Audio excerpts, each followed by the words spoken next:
Welcome to the Inside Killeen podcast, brought to you by KDH News.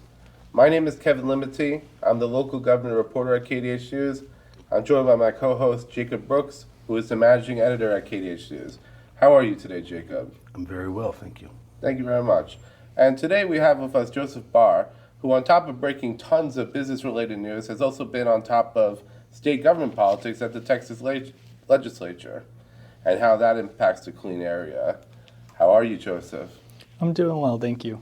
All right. So I just wanted to start with like the obvious breaking news. Well, not exactly breaking anymore, but an ongoing news event that's happening with the Texas Democrats having left the state, arguing that the redistricting, which is someone under the behest of Trump, is going to disenfranchise voters. And Republicans obviously say that they're abandoning their offices. What do you make of what's going on there from your perspective? Well, so since you mentioned breaking news, we actually, I guess this afternoon, Paxton announced that he is first off suing 13 of the legislators who left. And then he also announced this afternoon that he's suing Beto O'Rourke and his group because as part of them leaving, they have to pay a $500 a day fine.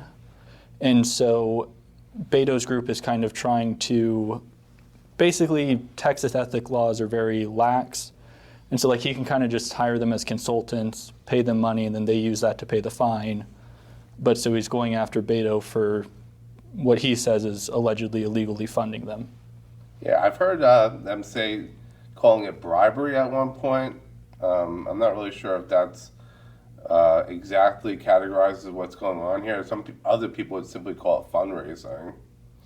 Yeah, I mean, I feel like ultimately it's going to come down to, like, legal battles aren't fast. It's probably going to be a long, drawn-out legal decision, and that's kind of what will determine whether or not it's bribery there. Anyways, you've been covering the Texas Legislature for how long? I just started kind of when this session, well, I guess I did a little bit, because obviously they start filing bills in December. So I think that's kind of when we ran our first stories on it, but then when it officially kicked off in January.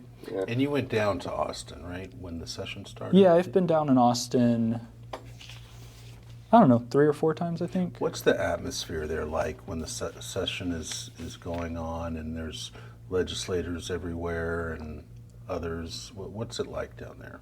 I mean, it definitely gets busy, and I know one of the things I went down there for the school choice, and so that was obviously, I mean, I think that hearing, which obviously I left before it ended, but ran from 8 a.m. one morning until 6 a.m. the next morning, right. And that was very, very contentious. A lot of people talking both for and against it. Yeah. And now, House Representative Brad Buckley, who's very well known in the Killeen area, represents Killeen and half of Bell County. He was the author of that school choice, some people call it school voucher bill. Yes. And what does that do exactly? So what that will do is, so it doesn't take effect this school year, it'll go into effect next school year. But they allocated $1 billion towards, the official name for it is an educational account savings program. But so it kind of has parameters. Basically, it starts with kind of your special needs students and your lower income people kind of, I guess, get the first chance to go and grab some of the funding, but they will typically get about $10,000, which, for example, for the special education students, I believe they can get a little bit more, but typically about $10,000 to pay for attending a private school. And so they could pick the school they want to go to, and they get this state voucher that's worth up to $10,000, and say, we want to use this money, this voucher, towards our child's education. Yeah, exactly. Why do you think it was so contentious? I mean, I think there's a couple of factors at play. I mean, so one of the things it was State Representative James Tallarico, who's a Democrat from the Austin area. But one of the things Democrats were upset about is that there is no cap on so like obviously your lower income individuals get first dibs at getting the funding, but there is no cap on who can get the funding. And then in addition to that, in order to get the funding, you have to be qualified and get admitted to a private school. And so one of the Democrats' arguments was that these lower income students currently aren't going to private school, and I mean there are a couple private schools in the Killeen area that are already fully capped and can't take any more students. And so that it's kind of, I believe he was calling it welfare for the wealthy, but that it's just going to end up with a lot of wealthier individuals getting access to these funds. So if I'm a rich family and I have kids in a private school, I could apply for these vouchers. Instead of paying with my own money to send my kids, Yeah, absolutely. then I could use state money, taxpayer money, to do it. Yes, which it is that set was up. the criticism. Yeah, so it is set up where obviously lower income people get the first chance, but if they're unable to make use of it, then essentially anybody can get it. And Brad Buckley, Representative Buckley, Dr. Buckley, he's a Killeen veterinarian, very well known in Killeen. His, I believe, his father was Leo Buckley, the namesake of Buckley Stadium here in Killeen, where all the football teams play. Very well known name, very well respected, but he got a lot of flack when doing the school voucher campaign, basically, and eventually, was voted for. But you covered something where he was even booed at an event. Yeah, well, that's another, I guess, big issue the people opposed to the bill have. But obviously, I guess it's kind of this idea that by funding this, you're also taking money away from public schools. And then another thing that might have kind of compounded that problem is in the past legislative sessions, Abbott has kind of refused to pass public school funding until vouchers get through. And so it kind of resulted in this funding lapse for public schools as a result of that. Which obviously Buckley did eventually get public school funding passed as well this year. Well, occasionally our beats sometimes intersect a little bit, and I'm looking right now at our last Sunday's paper published August 3rd, and you wrote an article saying that the Texas Legislature is considering a ban on taxpayer-funded lobbying. Now, a lot of people might not be aware of this, but the city of Killeen has its own lobbyist, Stan Schleter, and has for quite some time. But this is going to make that practice illegal, essentially. Can you talk a little bit about that? Well, so, I mean, it depends on, because obviously this was named to the special session by Greg Abbott for the first time. I would say whether or not it makes Killeen hiring that specific lobbyist illegal depends on what, if anything, gets passed through regarding this. But so this has kind of been a long time, I would say largely conservative effort that, I guess because they kind of tend to want more frugal governments. And then the other large complaint that's been brought up against these lobbyists, but is kind of that the taxpayers are paying for them, but oftentimes they don't really have the taxpayers' best interests at heart. Rather, instead, they're kind of looking out for these government entities and more interested in their best interests. And so there's kind of some complaints along those lines.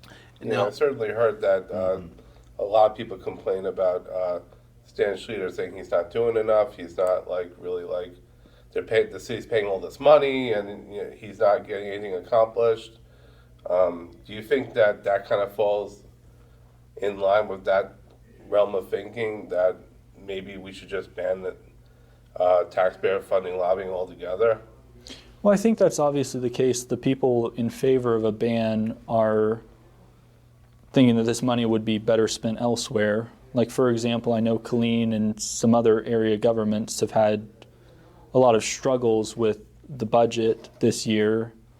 And so if you're saving a little bit of money, that could potentially be put towards hiring a couple extra police officers or something of that nature. Now, Stan Schleter is a former state house rep for this area. Yes. And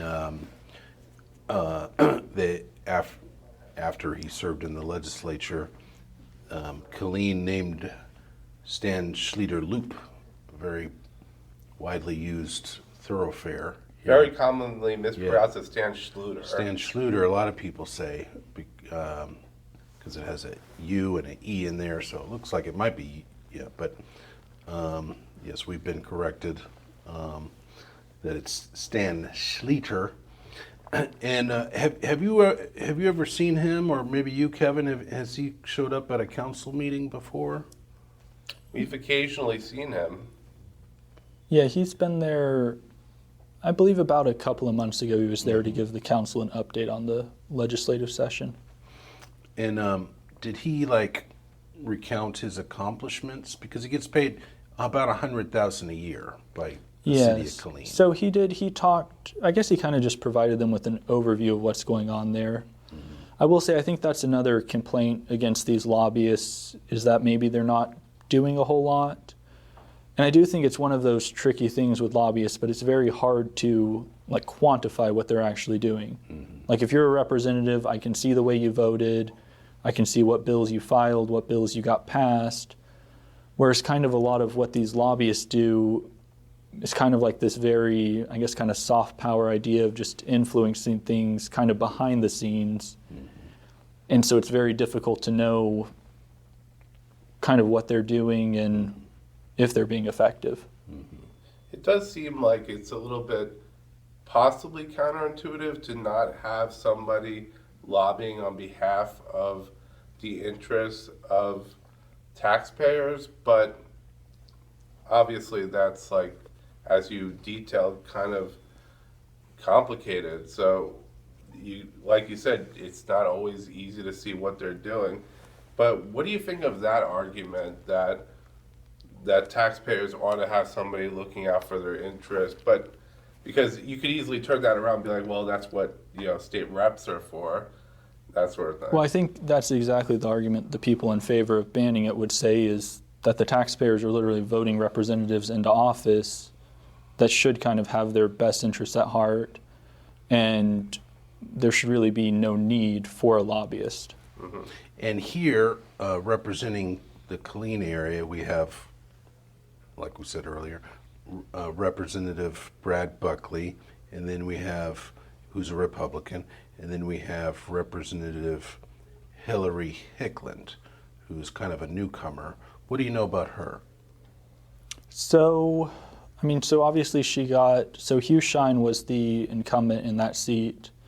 And the way the district is set up in Bell County, so it's kind of a weird setup. But so she's from Belton, and so it's like Belton and then part of Killeen. And then Brad Buckley's district actually completely encircles that one. Right.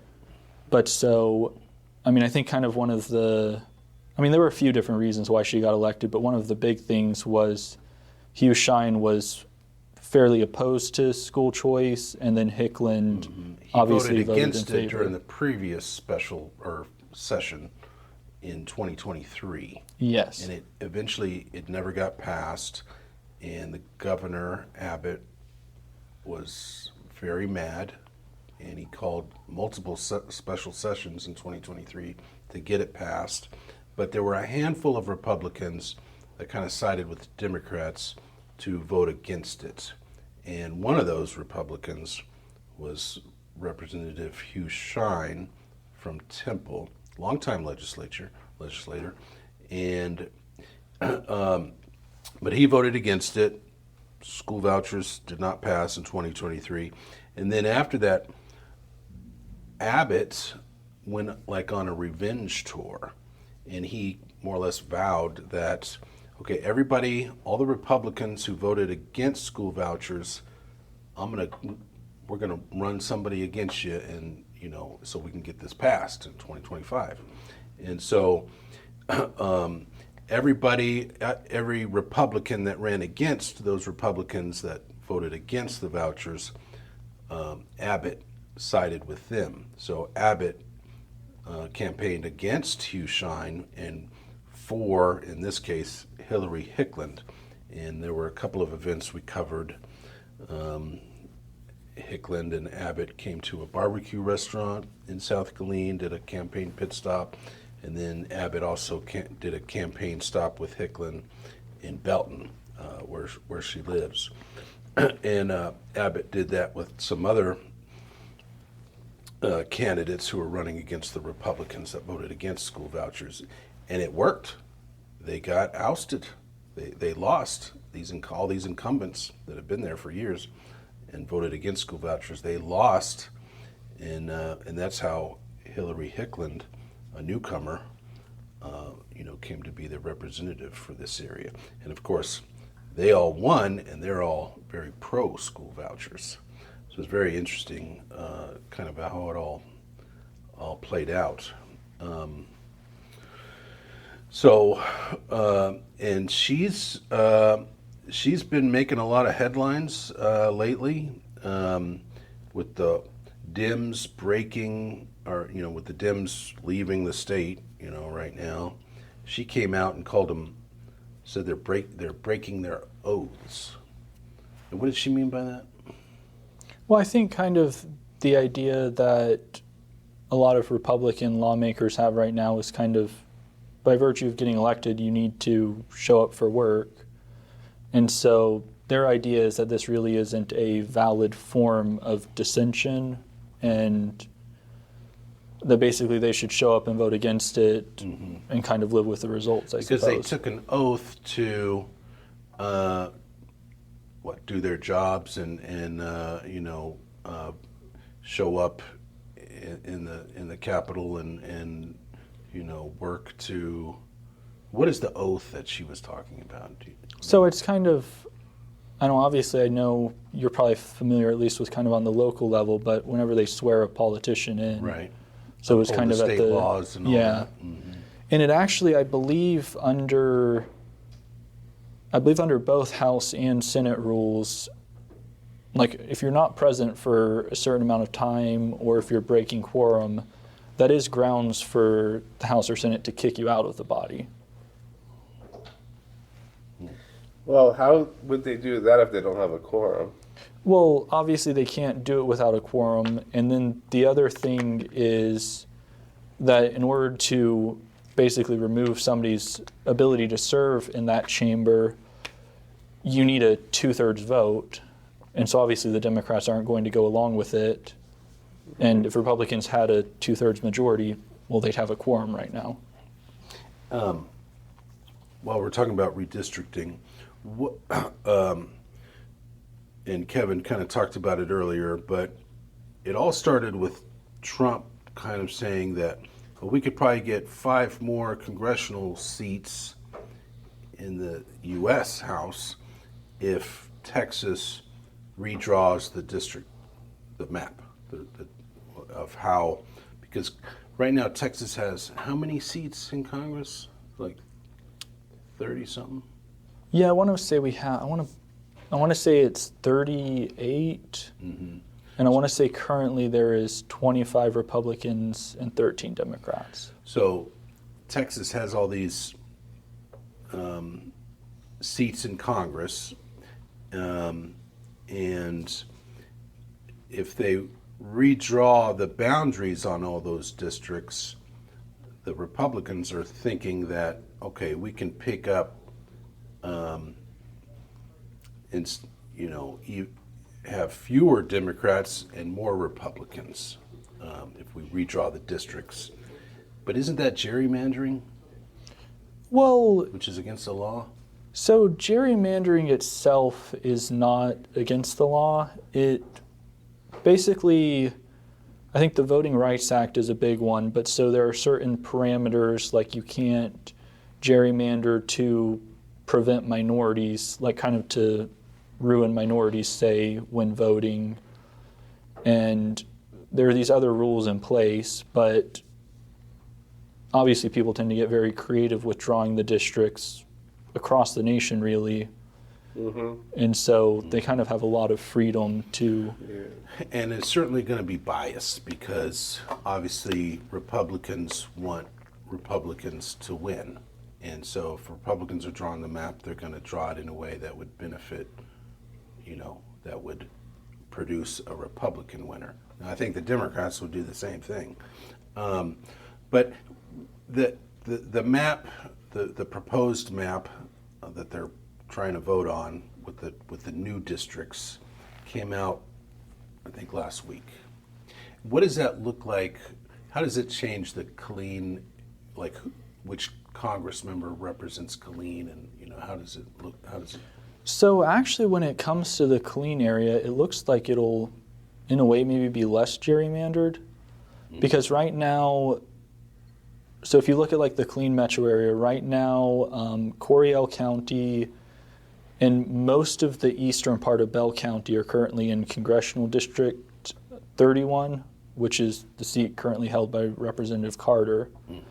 And then we've also got Congressional District 11 that has Lampasas County and kind of the western part of Killeen in it. And it goes all the way into West Texas, like almost Yes, to New Mexico. I think it goes past Midland, and I believe the district itself is like a little bit longer than 300 miles in length. Right, and that's represented by Congressman August Pfluger, Yes. a Republican from San Angelo. Yes. And he's come here a couple times. We've met him. He's a military guy, Air Force pilot, and actually his office, congressional office, is right across the street from us at the Pratt Learning Center. And so he represents most of Killeen now, but if this new map is approved, and it looks like it will be approved, his district would get shoved off more to the west, kind of out of the Killeen area.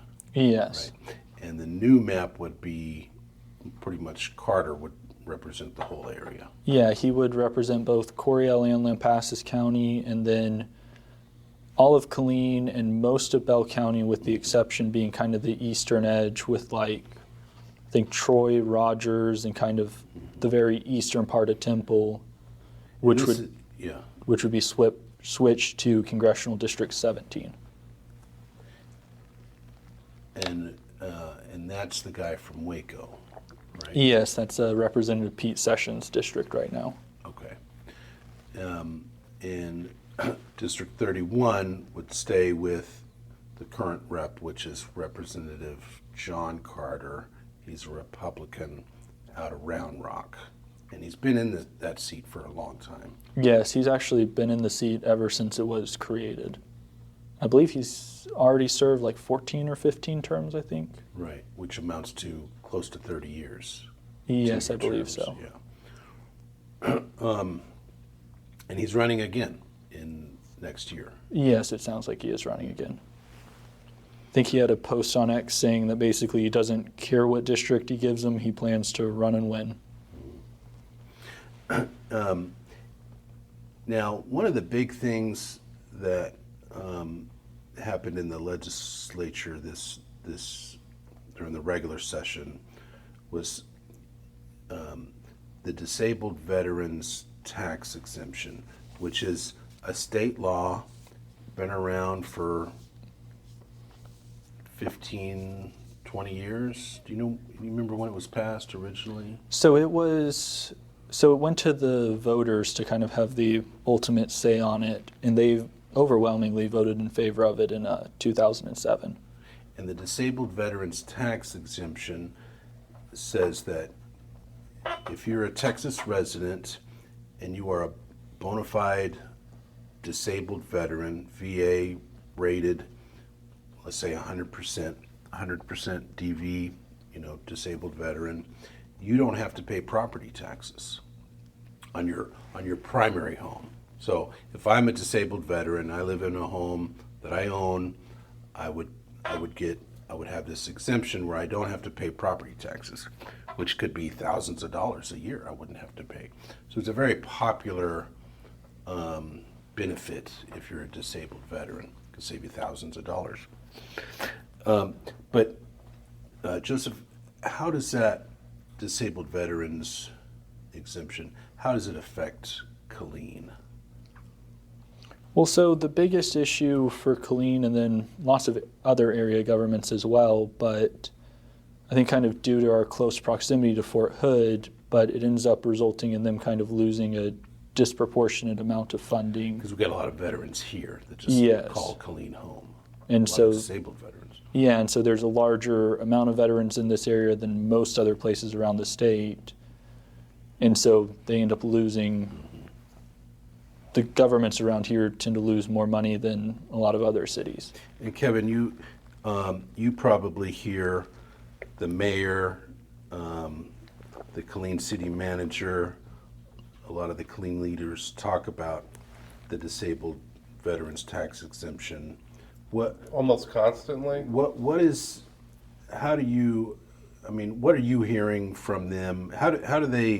How serious of an issue is it for Killeen? It's an extremely serious issue for the city because they're losing a lot of money on. I mean, Cagle, I think, City Manager Ken Cagle said, basically every other house they're not collecting property tax. Yeah, like new house that's built. Or right, whatever. a new house, yeah. Yeah. So that's a very, very big problem. Yeah. I was going to ask you, Joseph, do you think that that our state reps have a more or less oppositional relationship with the Killeen City Council and the mayor, or do you think that it's more cooperative? Because I've seen evidence that it is oppositional, but like just in terms of like outward appearances, like what kind of impression do you get from that? It's honestly, it's kind of hard for me to say, I guess. I honestly don't have the greatest idea regarding that. Well, there was an issue where there was a Hillary Hicklin, I think, yeah, particularly there has was an election in May, a city election this past May, where there was a Killeen wanted to build a new city hall. Was it $120 million city hall? That sounds about right, yeah. Something like that. And of course, that's a lot of money, so it was a lot at stake. A lot of people against it, some people for it. But there were, and I think you did the story, there was a campaign against, was it a PAC that came out against the City Hall proposal?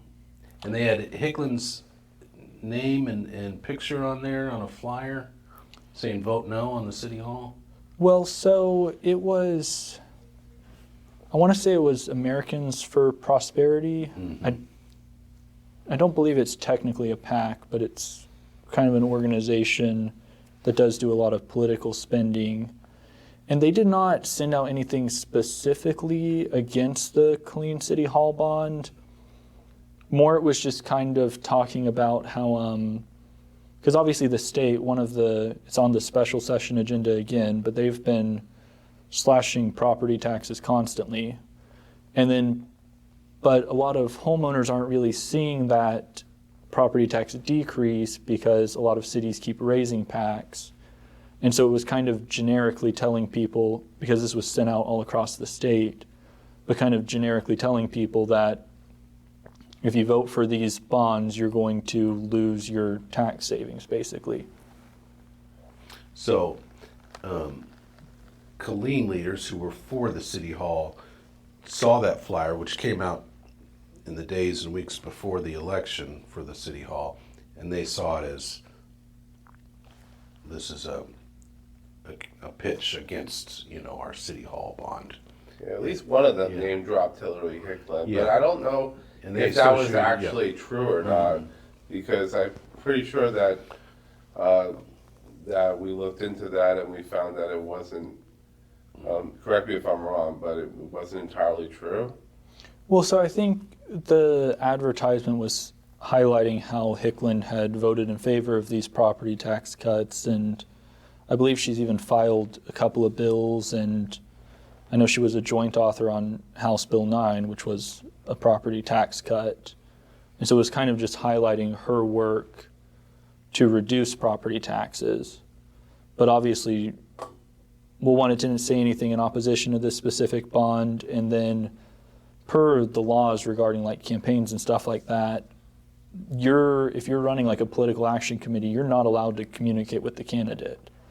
So they're kind of, like obviously in a way, I think it reads as a more pro-Hickland advertisement, but she had absolutely nothing to do with it.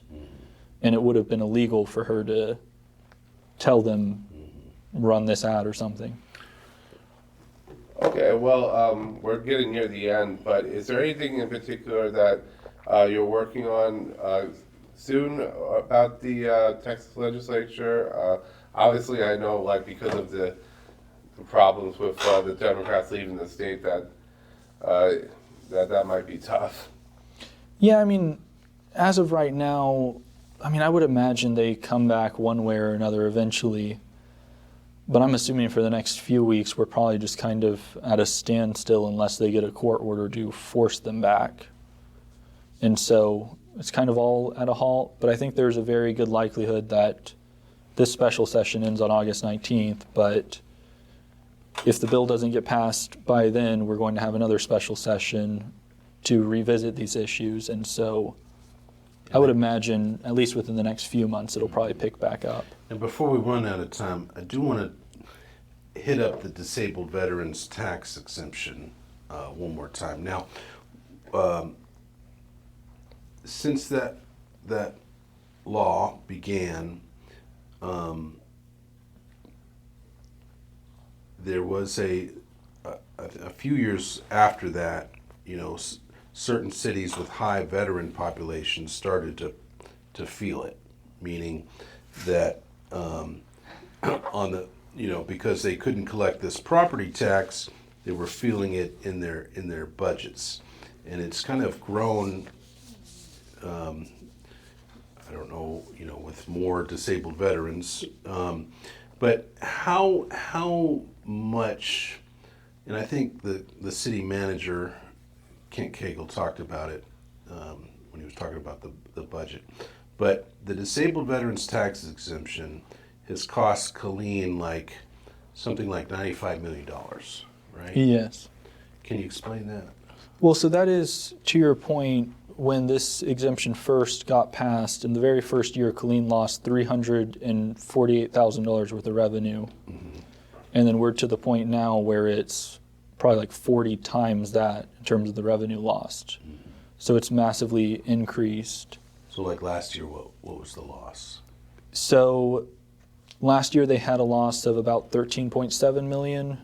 And then this year they're predicting it'll increase to $15.8 million. So this coming fiscal year, starting in October, Killeen collects property taxes. They get millions of dollars in property taxes every year. But if the disabled veterans tax exemption did not exist, they'd get $15 million more dollars. And I think Cagle was saying other cities that don't have high veteran populations, they don't even notice it. It's not even a blip on their radar. But in veteran heavy Killeen, it really shows up on the budget. And this is $15 million in 1 year that could, if Killeen got it, would pay for more police officers, maybe new buildings, maybe park improvements, maybe a new swimming pool, all these things that city governments spend their money on. And so that's one of the reasons Killeen is really sweating this budget cycle, right, Kevin? Well, yeah. I mean, it's an unfunded mandate that is costing the city a lot of money. So now the state reimburses certain cities. They started this reimbursement program, 8 or 9 years ago? Yeah, about 10 years ago. And but the reimbursement is nowhere near the level of what a city loses, especially Killeen, in Killeen's case, because there's only so much money in the reimbursement pot, right? Yeah, Statewide. so the way it works is, as of right now, they have, I believe it's about 19 million per biennium set aside to reimburse cities, and then they allocate the reimbursement proportionally. So, like, for example, if you lost 10 million to this and I lost 5 million, and we had like a $3 million reimbursement pool, you'd get 2 million and I'd get 1 million. So we'd each be getting like about 20%. And Hicklin, I think, led the charge this past session to try to fix that. But can you briefly kind of describe what happened there?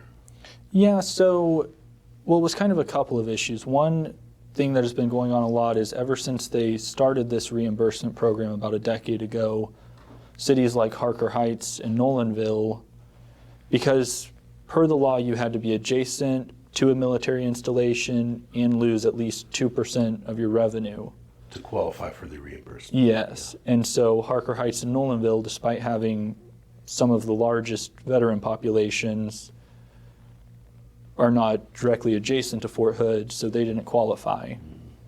So she was able to get a bill passed that looped those two entities and Lampasas County into the reimbursement pool.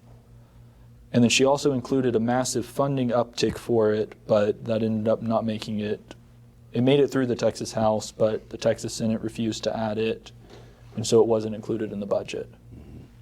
So if it had been, it would have really upped the reimbursement pool, and if it had passed, Killeen would have been getting a lot more every year or every biennium to get money back from lost revenue. But Yes. as such, it's not going to happen.